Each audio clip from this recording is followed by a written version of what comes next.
Bago tayo magpatuloy, shoutout muna sa ating mga solid members na taga-subaybay, Jeno Magalona, Paterno Ducay, Jonicio Lorenzo, at Alexis Oyugile, maraming salamat po sa inyo. Kabanata 2221. Nang magsisimula na ang tribute banquet para sa Mordus Longmen Branch. Sa Wolsing International Airport, ilang Toyota Centuries ang huminto sa VIP car park. Nagsindi ng tabako si Hector Thompson sa isa sa mga sasakyan na walang pakialam sa mundo, pagkatapos ay huminga ng malalim.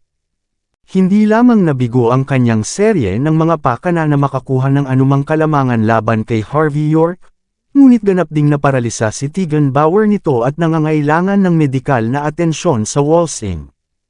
Para kay Hector, wala itong pinagkaiba sa pagsampal. Bakit? Sumasakit ba ang ulo mo, young Master Thompson?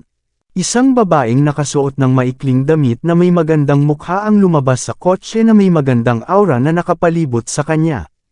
Siya ay may kaakit-akit na hitsura, ang uri na kahit sinong lalaki ay mahihiya sa kanyang sarili kapag nakita nila siya. Siya si Tase John, anak ng pamilyang John ng Golden Sands. Nakilala niya sina Harvey at Mandy Zimmer minsan, sa Buckwood. Ngunit walang nag-aakalang tatabi siya kay Hector sa mga oras na ito na para bang magkapantay sila. Napapikit si Hector sa magandang ekspresyon ng mukha niya at ngumiti. Ako ang may pananagutan sa nangyari kay Tegan, pero dapat walang problema dahil naiintindihan mismo ni eldest young Master Bauer. Pagkatapos ng lahat, walang saysay na hayaan ang insidenteng ito na manatiling walang bayad sa aking isipan. Si Harvey naman, sinurpresa niya ako sa ganitong katagal niya bilang manugang. Iniisip ko kung anong regalo ang dapat kong ipadala sa kanya kapag ibinunyag niya ang kanyang identity sa awards banquet.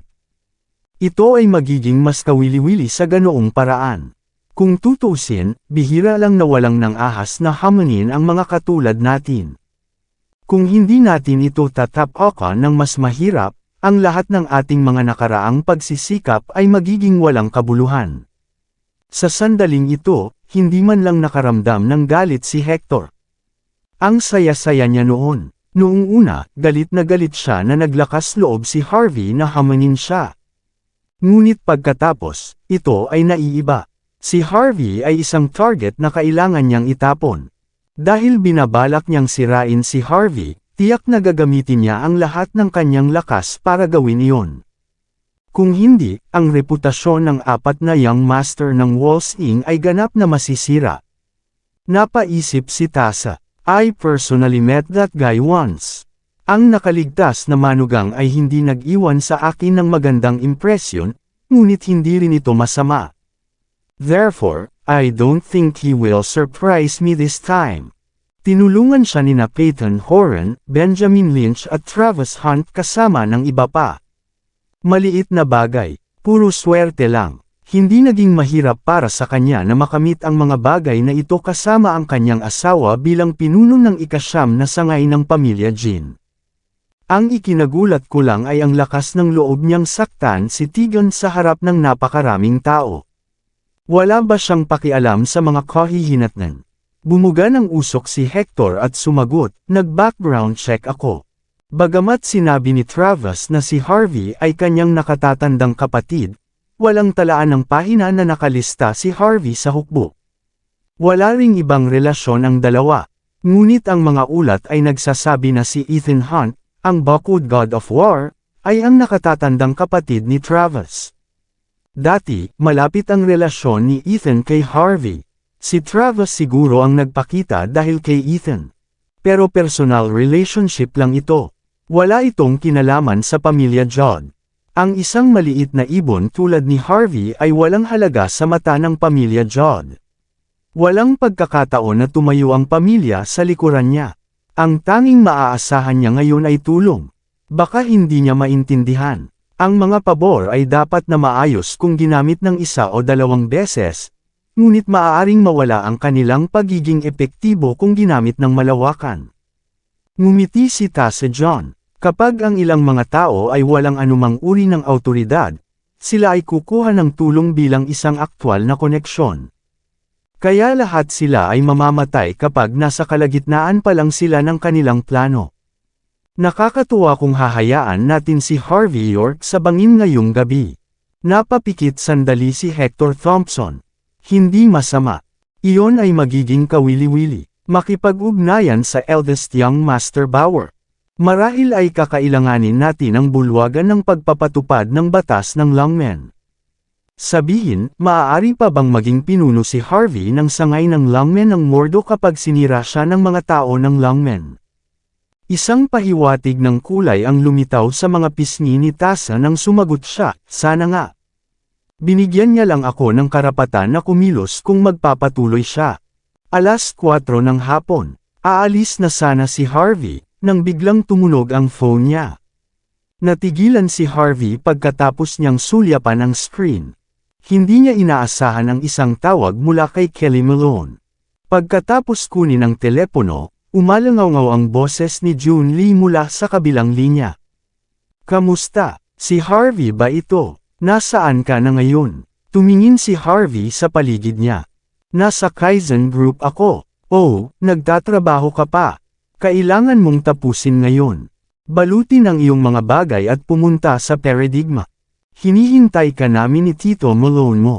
Walang ideya si Harvey kung ano ang gagawin ni June at Kelly. Pero dahil may natitira pang oras bago ang awards banquet, pumara ng taxi si Harvey papuntang Paradigma nang hindi na nagtanong pa. Ang Paradigma ay isang tea house na may hindi kapani-paniwalang tanawin ng Mordo Beach. Ang mga ilog ng Huampo at Lujasyoy ay makikita mula dito. Ang tanawin ay nakakamangha, ngunit ang presyo para sa tsaa ay hindi mura. Ang mga taong nakaupo rito na nagkukwentuhan at nag-iinuman ay maaaring mayayamang tagapagmana ng mataas na lipunan o makapangyarihang mga negosyante. Matapos makarating sa Paradigma at sabihin ang pangalan ni Kelly, agad na dinala ng waitress si Harvey sa isang magarbong kwarto sa ikatlong palapag. Naroon si Kelly at ang iba pa niyang pamilya, kasama si Stephen Walker, na matagal nang hindi nakita ni Harvey, na dumating din. Nakasandal si Stephen kay Hazel Malone na may lovely-dovey look sa mukha. Si Hazel ay mukhang nag-aatubili, ngunit wala siyang sinabi tungkol dito. Nandito ka pala Harvey, umupo ka. Medyo awkward ang itsura ni Kelly nang sumulpot si Harvey, but he stood up to greet him anyway. Sa kabilang banda, sinamaan lang ng tingin ni June si Harvey nang walang imek. Bahagyang tumanggaw si Hazel bilang pagbati, saka sinimulang higupin ang green tea sa kanyang harapan. Naka-cross-legged si Stephen habang kinukurot ang kanyang mahaba at manipis na tabako, sumisinghot paminsan-minsan. Tila medyo maluwag ang kanyang tingin, na walang kahit katiting na intensyon na tingnan si Harvey. Pagkaupo ni Harvey, binuhusan siya ni Kelly ng isang tasa ng tsaa na may napaka-tense na mukha, hindi alam kung ano ang sasabihin. Matapos masulyapan ang mga mukha ni June at Kelly, ngumiti lang si Harvey. Pamilya tayong lahat dito, Tio Malone. Hindi na kailangan ng mga formalidad. Sabihin mo lang kung ano ang nasa isip mo. Nakahinga ng maluwag si Kelly matapos pumikit ang mga mata. Alam nating lahat ang nangyari, Harvey. Yung number 1 villa ay sa mga in-laws mo, di ba? Diyan ka lang nakatira kasi wala pa sila sa Mordo. At pagkatapos mong palayasin sa bahay, ang iyong mga in-law ay nagsama-sama at naghanap ng makipag-date sa iyong dating asawa. Tila nag-alinlangan si Kelly Malone habang sinasabi ang mga salita. Sa kabilang banda, pinandilatan ni June Lee si Harvey na may mapaglarong ekspresyon sa mukha. Hindi mo na kailangang tanggihan. Ang iyong biyenan ay sumali sa Fragrant Hill Villa Owner Group. Sinabi niya sa amin ang lahat doon. Sinubukan pa niyang ayusin ang kasal para sa kanyang 2 anak na babae. Ito ay kabalbalan. Bakas sa mukha ni June ang ganap na pagkadismaya. Dinala ni Harvey ang lahat para bisitahin ang numero 1 villa, na ikinahihiya ng buong pamilya. Ngunit pagkatapos ang katotohanan ay nasa harap mismo ng lahat. Ang mga talunan ay palaging magiging talunan. Napakaganda ng mood noon ni June. Tahimik na napabuntong hininga si Hazel Malone. Isang mapang-uyam ng ngiti ang lumabas sa mukha ni Stephen Walker na para bang nalantad na ang tunay na pagkatao ni Harvey. Tuwang-tuwa siya. Pinunasan ni Harvey ang kanyang mga sentido. Hindi niya sinasadyang ipaliwanag ang sitwasyon. Kung tutuusin, sa paghusga sa ugali ni Lillian, tiyak na napunta siya sa bawat villa sa Fragrant Hill. Walang kwenta ang magpaliwanag sa napakalaking tsismis na kumakalat sa bahay ng lahat. Tito Malone, Tita Malone, kung nandito ka lang para ilantad ako, hindi na kailangang gawin iyon. Tama ba? Kaya ko ang mga problema ko. Pero, mas lalong naging awkward si Kelly. Galit na pinandilatan ni June si Kelly, pagkatapos ay malamig na bumulalas, itigil ang pagtatakda ng hindi makatutuhanang mga layunin, Harvey. Hindi kami narito para ilantad ka, ngunit may ilang bagay na kailangan naming linawin sa iyo. Mayroon ding ilang mga hangganan na kailangan nating gawin. Nakakunot ang noo ni Harvey habang nakatitig kay Kelly. Medyo na-guilty si Kelly. Napabuntong hininga na lang siya habang nakatingin sa malayo. Bago pa man makapagsalita si Harvey ng anuman, kontrolado na ni June si Kelly. Dapat kilala mo kung sino si Young Master Thompson. Ang kanyang tiyuhin, si Justin Walker, ay ang representante na pinuno ng sangay ng Longmen Mordo. Medyo mataas ang katayuan niya dahil ang pinuno ng sangay mismo ang nagtitiwala sa kanya. I bet hindi mo alam ang tungkol dito. Dahil dyan, iniugnay kami ni Young Master Walker sa pamilyang Walker. Salamat sa kay Young Master Walker, nakakuha kami ng maraming deal sa Mordo's Longmen branch.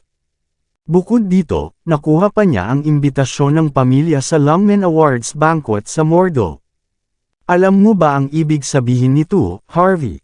Ang Malone ay magiging mga kilalang tao sa Mordo mula ngayon. At saka, siya at si Mr. Tycoon. Gumawa pa siya ng isa pang account para mag-donate ng milyon-milyong dolyar kay Hazel para lang gawin siyang #1 celebrity sa Dern. At ngayon, nagtagumpay siya.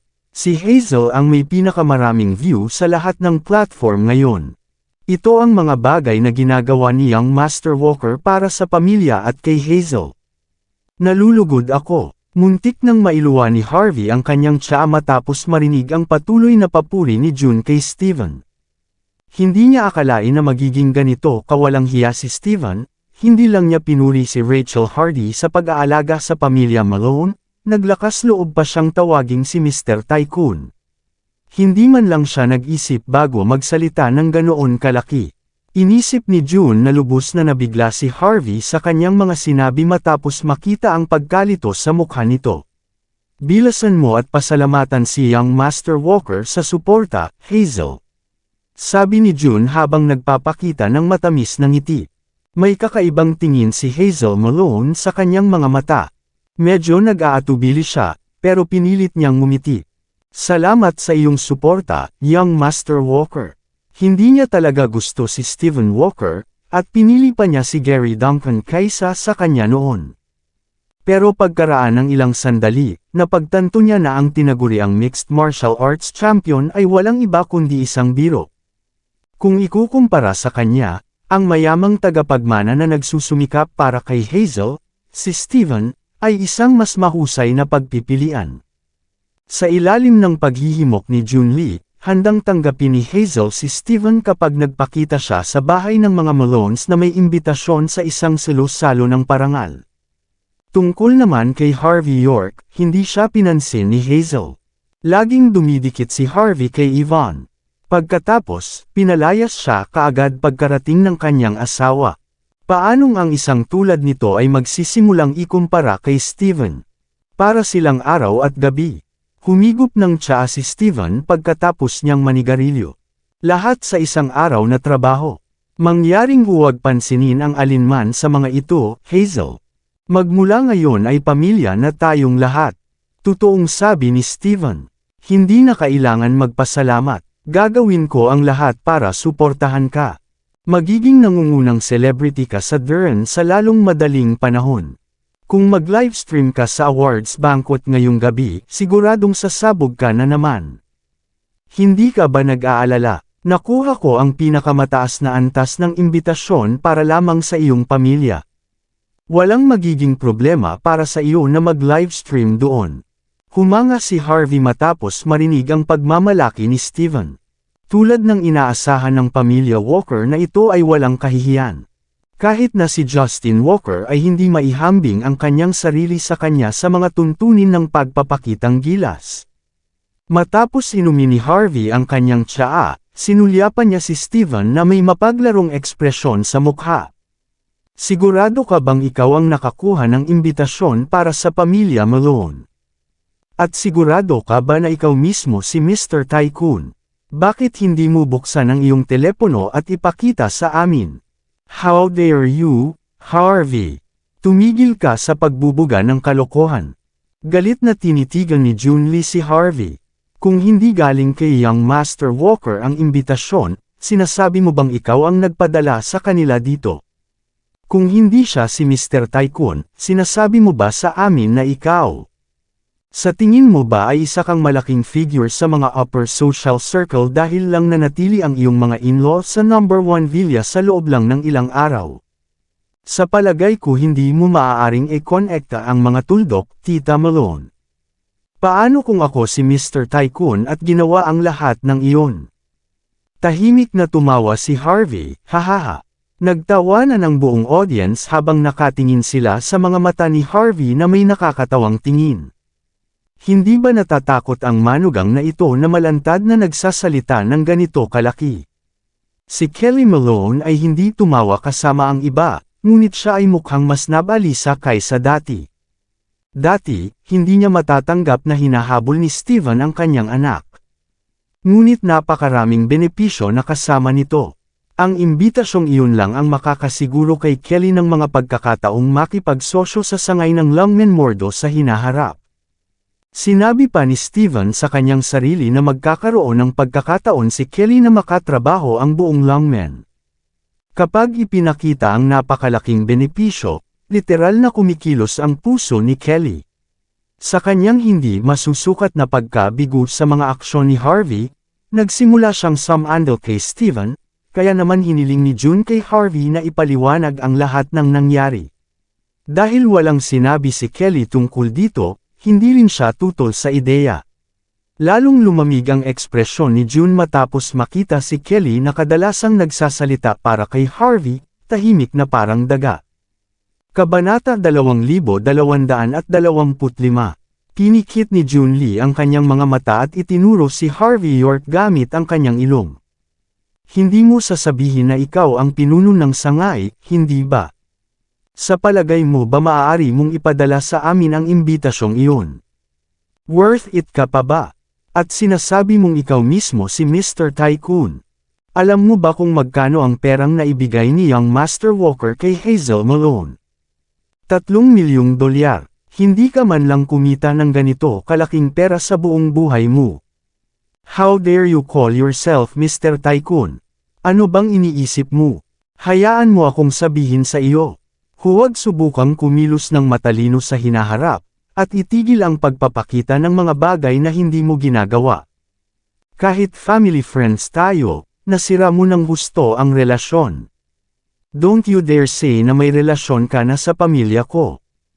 Hindi mo talaga deserve. May gustong sabihin si Kelly Malone, ngunit pinigilan niya ang sarili sa huli. Tama si June. Ang mga taong tulad ni Harvey ay gustong tumayo mula sa karamihan, at siya ang uri na gusto ng papuri sa mga nagawa ng ibang tao.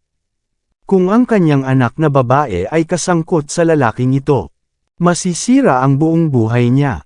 Tumingin si Kelly kay Harvey kanina, ngunit ang kanyang pagkabigo ay walang limitasyon sa oras na ito. Okay, enough bullshit. Hiniling namin sa iyo na pumunta dito ngayon para pag-usapan ang ilang mahahalagang bagay. Sinama ng tingin ni June si Harvey. In the first place, kasalanan namin na dinala ka namin sa Mordo. Para ipakita ang aming sinseridad, narito ang $16,000 na kukunin mo. Tinapon ni June ang isang tumpok ng pera sa harap ni Harvey pagkatapos ng kanyang talumpati. Pangalawa, kailangan nating pag-usapan ang tinatawag na proposed marriage ni Kelly at ng mga magulang mo. Lasing kasi siya nung sinabi niya yung mga yun. Sana wag mo masyadong seryosohin. Malamig na tumawa si Stephen Walker matapos marinig ang mga salita ni June. Sa madaling salita, gusto ni Tita Malone na tigilan mo na si Hazel mula ngayon, mahinahong bulalas ni Stephen. Paano magiging sa iyo ang Diyosa sa isang tulad mo? Paano magkakasama ang basura sa mga kilalang tao? Napatingin si Harvey kina June at Stephen habang tumataas ang interes niya, sa kanya ibinaling ang tingin kay Kelly. Tito Malone, hindi ko ginasto ang anumang bagay kay Hazel. Palagi ko siyang tinuring na parang kapatid. Yung proposed marriage naman ng pamilya natin, sa paningin ko, patunay lang itong pagkakaibigan natin. Sigurado ka bang gusto mong putulin lahat ng relasyon natin? Ikaw lang ang nakikinig at wala ng iba. Napabuntong hininga si Kelly bago tuluyang nagtama ang mga mata nila ni Harvey. Hindi naman sa gusto kong sirain ang pangako ko, Harvey. Tumingin sa iyo. Ikaw ang manugang na gustong alagaan, palaging may hindi makatutuhan ang mga inaasahan at patuloy na nagpapakita ng maraming beses na kitang pinatawad, ngunit patuloy mong pinapasaya ang iyong sarili. Na-disappoint talaga ako sa iyo. Palayain mo si Hazel. Napabuntong hininga si Harvey. Matapos isipin ang lahat ng kabutihang ginawa ni Kelly para sa kanya, hindi niya maiwasang babalaan siya. Sigurado ka ba, Tio Malone? Hindi mo ba pagsisisihan ito? Napabuntong hininga si Kelly habang nakatalikod. Malamig na tawa ni June. Panghihinayang, bakit kami magsisi sa una? Ano ang dapat ipagpatawad? Anong karapatan ng buhay na manugang para pagsisihan namin? Maraming salamat sa lahat ng sumusubaybay. Please subscribe and follow my YouTube and Facebook channel, Pilipino Novel. Maraming salamat po. Kabanata 2226. Naturally, inisip pa rin ni June Lee na nagpapakitang gila si Harvey York, ngunit nagpanggap na hindi siya. Napabuntong hininga si Harvey. Nagpa siyang bigyan ng huling pagkakataon si Hazel Malone. Hazel, kahit na marami na tayong hindi kanais-nais na alaala na magkasama, at least mananatili tayong magkaibigan, di ba? Sigurado ka bang gusto mong putulin lahat ng relasyon natin?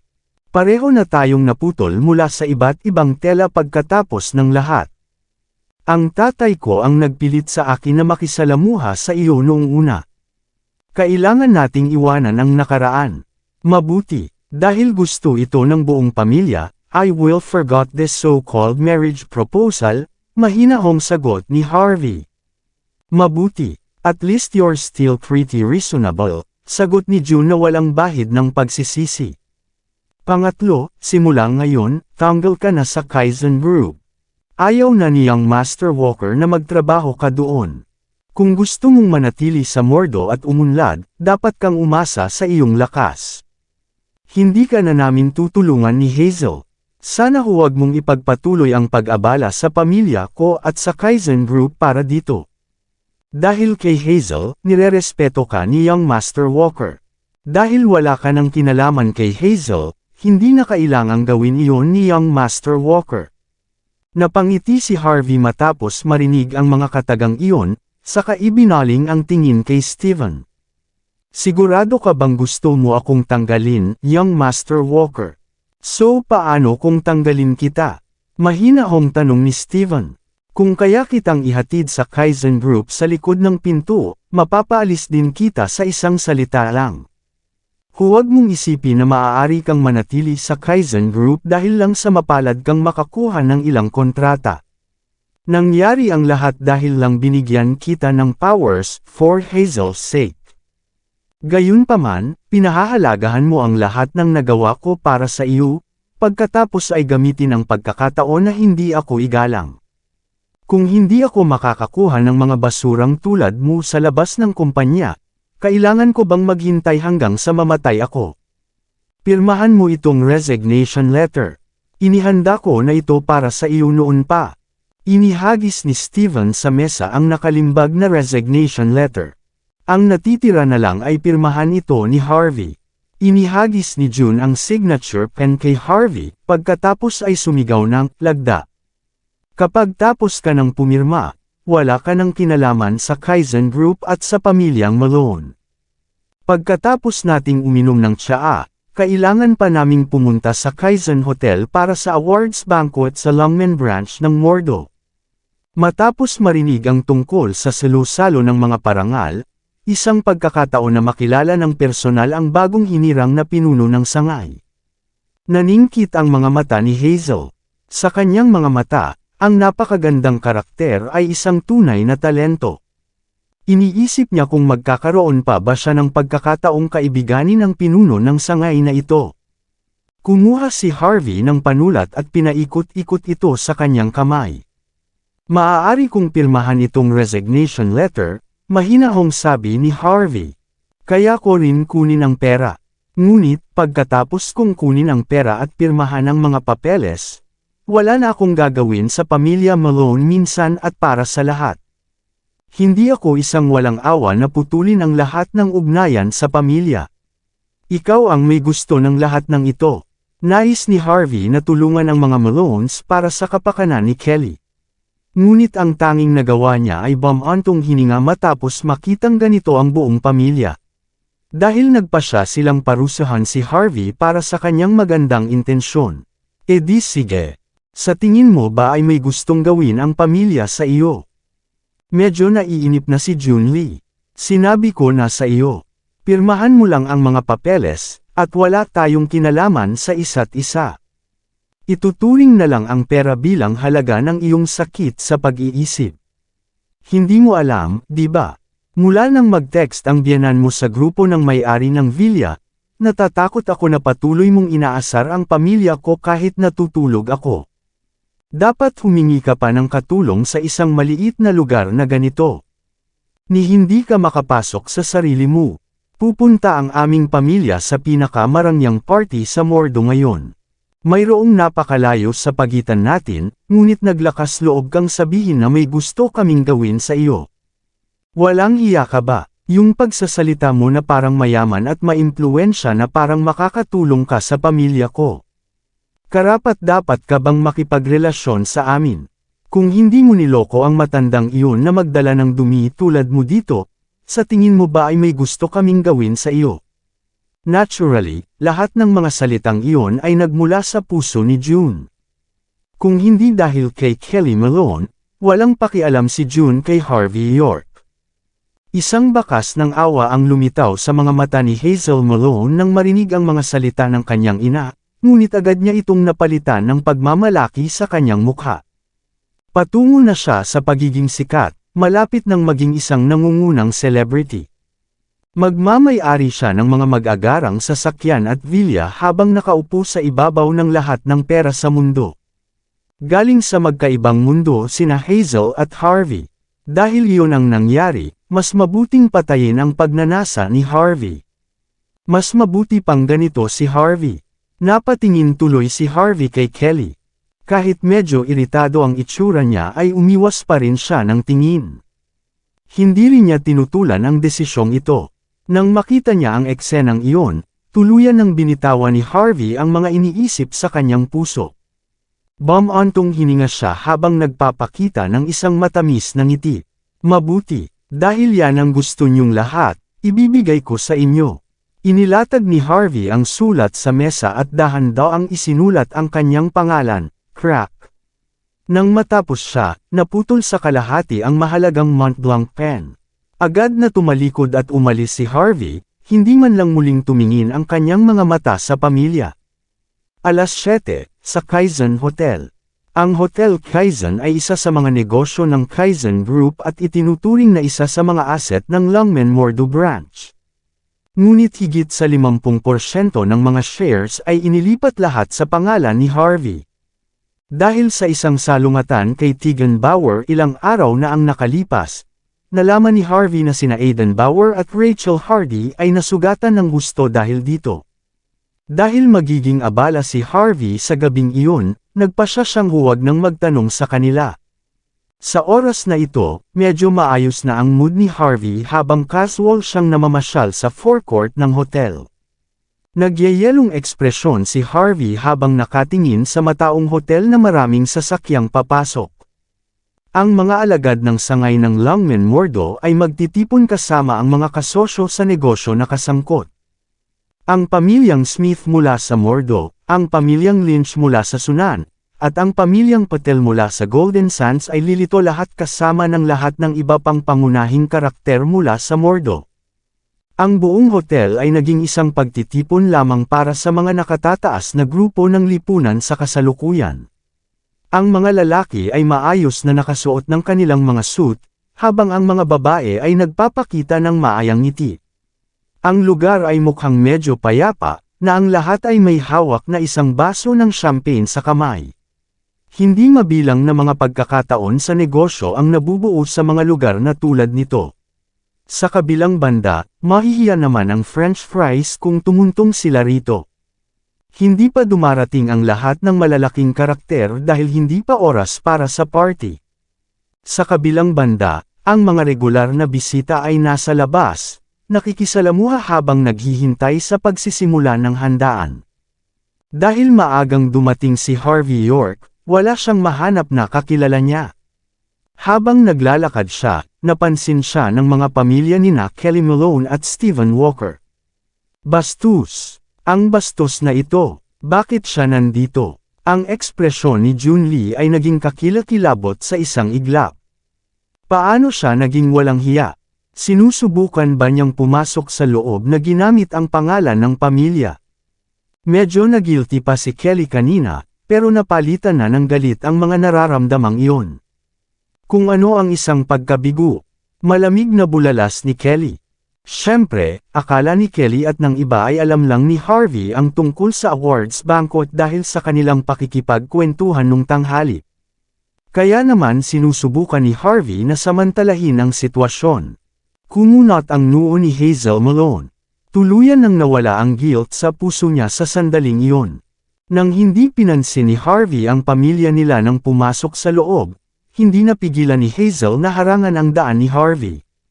Bakit ka nandito, Harvey? Tahimik na tanong ni Hazel. Sa oras na iyon, si Hazel ay hindi naguguluhan. Nagiging agresibo siya. Si Hazel ay nakasuot ng maikling itim na damit na Givenchy na may itim na mangga sa kanyang mga kamay. Ang kanyang balingkinitang mga binti ay natatakpan ng itim na Balenciaga na medyas, na naglantad sa kanyang buong kagandahan sa publiko. Nakakasilaw talaga ang tinatawag na hubad na make-up sa kanyang mukha. Mukhang wala siyang suot na make-up pero napakaganda pa rin niya. Sa ilalim ng neon lights, si Hazel ay mukhang isang magandang diwata. Ang kanyang pag-iral ay parang binabalak niyang akitin ang atensyon ng lahat. Napangiti si Harvey matapos makita si Hazel na naglalakad palapit sa kanya. Nandito lang ako para sumali sa saya, cool na sagot ni Harvey. Pinapayagan ka bang pumunta dito? Lumapit si June na may malamig na ekspresyon sa mukha, puno ng panunuya at pang-aalipusta. Hindi ko na sasabihin ang tungkol sa pagsira mo sa kapaligiran dito. Pero masasabi ko sa iyo na hindi ka dapat nandito. Hinding-hindi namin hahayaan na samantalahin mo kami at pumasok ka rin sa loob. Hayaan mong babalaan kita. Mas mabuting umalis ka na dito ngayon din. Kung hindi, hindi ako magiging kasing asikaso ni Muda Pagelan. Ito ang teritoryo ng sangay ng Longmen Mordo ngayong gabi, sariling teritoryo ni Young Master Walker. Kung gusto niya, kaya kanyang mawala sa isang salita lang. Dahil masunurin ka nung hapon, bibigyan kita ng babala. Alis na. Bakas ng awa ang mukha ni Hazel. Kailangan mong umalis, Harvey. Ang lugar na ito ay hindi angkop para sa iyo. Tingnan mo. Puro mayayaman at maimpluwensya lang ang pumupunta dito. Sino sa tingin mo ang kakausapin mo dito? Sino ang susubok na makihalubilo sa iyo? Isa ka lang clown dito. Walang kwenta ang pagpunta mo rito. Napangiti na lang si Harvey habang sinusulyapan sina June at Hazel. Tita, Hazel, walang kinalaman sa inyo ang pagpunta ko dito ngayong gabi. Nandito ako para sa isang awards banquet. Medyo maganda ang mood ni Harvey ng gabing iyon. Wala siyang balak makipagtalo sa mga ito. Gayunpaman, ganap nilang pinutol ang lahat ng ugnayan sa isa't isa. Puno ng paghamak ang ekspresyon ni Junlee habang sinusuri niya si Harvey York. Maganda na malungkot. Narito rin ang ating mahal na Sir York para sa salo-salo ng mga parangal sa sangay ng Longmen Mordo. Isa ka lang walang trabaho na manugang. Paano ka nakarating dito? Ano ang karapatan mong dumalo? Sa tingin mo ba hindi namin alam ang kakayahan mo? Kailangan ba ng roleplay dito? Kung hindi ka nakatayo sa amin ngayon bilang isang tunay na bisita, pinalayas ka na sa lugar na iyon ngayon. Naniniwala ka ba na mapapaalis ka namin sa isang salita lang? Siyempre, sapat na si June sa matapat na ekspresyon ni Harvey sa kanyang mukha. Siya ay isang inaalagaang tao na walang anumang talento, ngunit kumilos siya na parang siya ang hari ng mundo. Worth it pa ba siya? Si Kelly Malone ay hindi na nag-abala pang makipag-ugnayan kay Harvey. Gusto niyang maranasan ng tanga na ito ang malupit na katotohanan ng lipunan. Sa mga mata ni Kelly, walang ibang paraan para matulungan niya si Harvey. Magagawa lang niya ang hustisya kay Harvey kung hahayaan niyang turuan siya ng leksyon ng lipunan.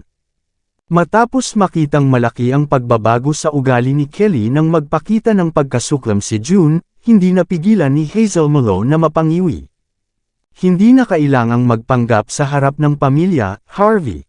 I suggest na umalis ka na agad. Kung hindi, malalagay ka sa problema kung malalaman ito ng security o kung magpasya si Young Master Walker na pigilan ka. Naiintindihan ni Hazel kung bakit gustong itulak ni Harvey ang kanyang daan sa mataas na lipunan. Pagkatapos ng lahat, natural na gusto ng lahat na subukan at umakyat sa social circle na hagdan. Ngunit ang bawat isa ay dapat na hindi bababa sa magkaroon ng ilang kamalayan sa sarili. Palaging may mga limitasyon sa mga bagay na magagawa at hindi maaaring gawin ng mga tao.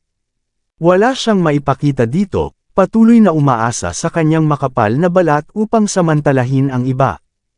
Hindi ba siya nahihiya? Hindi man lang mapakali si Harvey na sumagot na may mahinang ekspresyon sa kanyang mukha. Let's go, Hazel. Lumayo ka sa lalaking ito. Huwag na siyang pagsamantalahin muli. At hindi rin natin hahayaang ipahiya niya tayo. Ayokong makita kung hanggang kailan niya kayang magpanggap. Habang hila-hila ni June si Hazel, ilang lalaking nakasuot ng tradisyonal na damit ang humakbang na may mapagmataas na ekspresyon sa kanilang mga mukha. Ang taong namumuno sa grupo ay isang kalbong kabataan na nakasuot ng puting Amerikana na may nakikitang mga tato sa buong katawan, na nagpapalabas sa kanya na medyo magaspang. Sinundan siya ni Stephen Walker na may malamig na ekspresyon sa mukha. Walang pakialam na sinulyapan ni Harvey ang mga lalaki. Halika, Mr. York. Hayaan mong ipakilala kita. Isa siya sa mga pinagkakatiwalaang subordinate ng Deputy Branch Leader ng Longmen Mordo, si Max Truscott, si Brother Max. Ibinaba ni Stephen ang kanyang tabako habang naglalakad siya pasulong, nakatingin kay Harvey na may malamig na ekspresyon. Dapat may death wish kang dumalo sa awards banquet bilang outsider, di ba? Bibigyan kita ng huling pagkakataon. Lumuhad ka at batiin kami, at hahayaan ka ni Brother Max dahil sa pagkakasala. Max Truscott, kakak Max, kumunat ang noo ni Hazel matapos marinig ang mga katagang iyon. Alam na alam niya kung sino ang lalaking iyon. Isa siya sa mga bastos na kaibigan ni Stephen. Mula nang magtrabaho siya sa ilalim ni Justin, lagi na siyang mayabang. Dahil doon, itinuring siyang middle class sa loob ng sangay ng Longmen ng Mordo. Magiging isang simpleng lakad sa parke para itapon niya si Harvey. Kabanata 2230. Sa hindi kalayuan, hindi makayanan ni Kelly Malone na tingnan ang nakita, kaya mabilis siyang umiwas. Sa kabilang banda, si Junlee ay nagsuot ng mapaglarong ekspresyon sa kanyang mukha, nanlilisik ang tingin sa kanya na may malabong ngiti sa kanyang mukha. Dahil nagpasya si Stephen Walker na tap-okon si Harvey York, walang pipigil sa kanya. Sa mga mata ni na Kelly at June, maaaring si Stephen lang ang pinakamamahal nilang manugang. Dahil iyon ang kaso, malinaw na ang araw kung aling panig sila. Bagamat hindi si Steven ang kumilos, pumangalawa lamang si Max Truscott kay Aidan Bauer sa sangay ng Longmen Mordo. Napakadali para kay Harvey na mamatay. Huminga ng malalim si Hazel Malone. Labis siyang nadismaya sa ginawa ni Harvey. Ay, Harvey! Isa ka lang hamak na karakter. Kung patuloy mong ipipilit ang iyong sarili sa mundong ito na hindi sa iyo. Ikaw sa lahat ng tao ay dapat alam ang mga kahihinatnan. Di mo ba alam ang limitasyon mo? Bakit ka pa nagpapanggap na dumadalaw ka sa handaan? Tumabi ka, mahinahong sabi ni Harvey, na sinulyapan si Steven at ang iba pa. Ang isang mabuting barker ay hindi nangangagat. Tama si Young Master Walker. Ang yabang mo, pinandilatan ni Max si Harvey habang nagpapakita ng isang malabong ngiti. Hindi mo lang sinubukang nakawin ang babae, pumasok ka pa dito at sinira ang mood ng mga tao. Sa tingin mo ba cool ka o ano? Paano ito? Dahil ngayon ang malaking araw para sa sangay ng Longmen Mordo, ayokong makakita ng dugo na dumanak. Tumayo ka lang dito at hayaan mong sampalin ka ni Young Master Walker. Kapag nasiyahan na siya, at natapos ka na niyang patulan, papakawalan na kita sa pagpapakita mo rito. Kumusta ang tunog na iyon? Di man lang maglakas loob na tumanggi sa alok. Galit ako sa mga taong hindi man lang ako binibigyan ng respeto. Kung sasabihin mong hindi, ang mga bagay ay hindi magtatapos ng madali. Angkinan ko ang mga bagay sa sarili kong mga kamay at babaliin ko ang iyong mga paa. Napuno ng pangungutya ang mga mata ni Max habang nakatitig kay Harvey. Natural, pakiramdam niya ay madali niyang sirain si Harvey kung kinakailangan. Siyempre, subukan mong humingi ng tulong kung hindi ka kontento. Pero alamin mo muna kung ano ang lugar na ito. Karamihan sa mga tao dito ay kasosyo sa sangay ng Longmen Mordo. Alam mo ba kung ano ang ibig sabihin ng ma-target ng lahat dito kung magpapadala lang ako ng mensahe? Ang kailangan ko lang gawin ay magsabi ng isang salita, at ang 10,000 magkakapatid dito mula sa sangay ng Longmen Mordo ay lulunurin ka sa kanilang laway. So, nakagawa ka na ba ng desisyon? Nag-cross arm si Max na may pilyong ekspresyon sa mukha. Karaniwang pinipigilan niya ang mga tao gamit ang matinding puwersa. Mas mainam kung sumuko ang kalaban kahit hindi siya kumikilos. Kung iyon ang kaso, hindi na niya kailangang sayangin ang kanyang enerhiya para sirain ang kalaban. Ang pinakamahalagang bagay ay mukhang nagbabanta siya sa lahat. Ilang magagandang kaibigang babae ang nagpakita ng mga cute na ngiti habang sinusundan si Max. Alam talaga nilang tapos na si Harvey. Masaya ang pakiramdam ni June sa paghihirap ni Harvey. Dahil kay Kelly, walang paraan na matapakan niya si Harvey ng mag-isa. Pero at least nakakapanood siya ng magandang palabas pagkatapos gawin ni Steven na tapakan ng iba si Harvey. Gusto niyang malaman ni Harvey na hindi ito ang lugar o oras para magpakitang gilas. Kung wala si Kelly para suportahan si Harvey sa simula, hindi lang dito, ang manugang na nakatira doon ay hindi na makakaligtas sa Mordo.